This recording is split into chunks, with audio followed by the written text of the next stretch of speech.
The November unemployment numbers will be released any second now. Let's go live to our business reporter, Edward Boyd. Ed, what are we expecting? Well, Kenny, the numbers have just dropped 2 seconds ago and the unemployment rate has remained flat in the month of November at 3.4%. So that is exactly what economists were predicting. They were predicting the unemployment rate to remain flat, and that's exactly what it's done. So the unemployment rate at 3.4%, that's the lowest level since August 1974, so almost 50-year low. It's 48 years if you want to get technical. But this is where the unemployment rate's been sitting for the last couple of months. It's been hovering around 3.4 to 3.5%.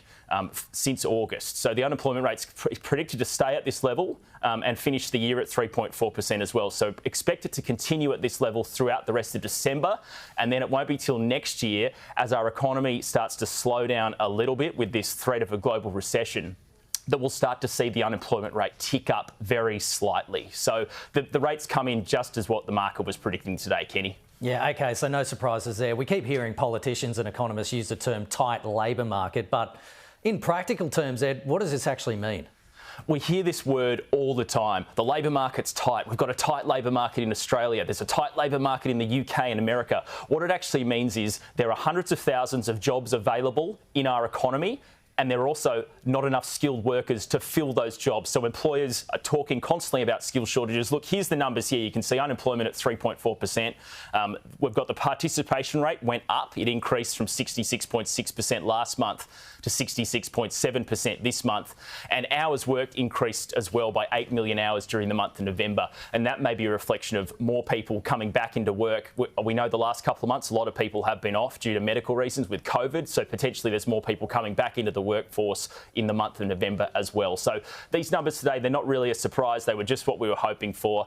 We should have the Aussie dollar we can put up on the screen to just see the immediate reaction from Aussie dollar market traders, because we know the currency does fluctuate around a bit whenever the jobs numbers come out. So it was at 68.60 US cents before the numbers came out. It's now at 68.6. It's pretty much exactly flat. So there hasn't really been much reaction here from currency traders.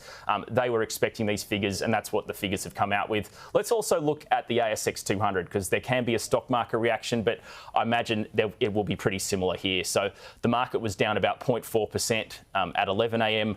It's still down about 0.4% at 11:30. So no real reaction here from the Aussie dollar or the ASX 200, Kenny. OK. And what do these numbers mean for wages growth in Australia, Ed? Well, what it means is wages growth is going to start rising. It's been rising this year as the unemployment rate's been falling. I actually pulled out some information from the ABS earlier today and made a little line chart, and you can see the blue line is the unemployment rate, and the bottom line there is wages growth. And what you've seen there, that's since 2018. You can clearly see in 2020, obviously unemployment rate got up to above 7%. It's now come back down.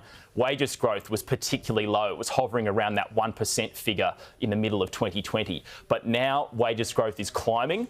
The most recent data we have is for the September quarter, where wages growth was at 3.1% and the unemployment rate was at about 3.4%. So they're getting closer and closer together. And the Reserve Bank of Australia expects wages growth to overtake the unemployment rate next year. By the end of next year, we're going to see the wages growth at about 3.9%.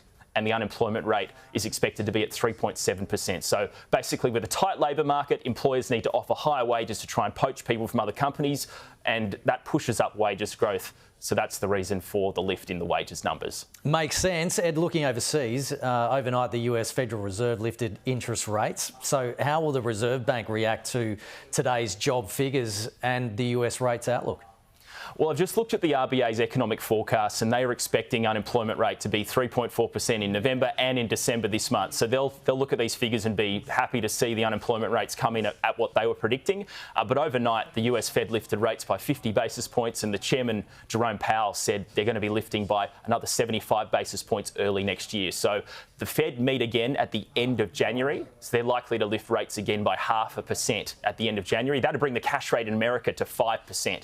Remember, in Australia, our cash rate is much lower at 3.1%. So the Reserve Bank will be under a little bit of pressure here when their board meeting comes around in February next year to lift rates again in Australia's economy. So a lot of economists do think we're going to see 1, potentially 2 or even 3 more rate rises in Australia early next year, Kenny. More pain to come. All right, Ed Boyd, thanks so much for that. Talk to you again soon.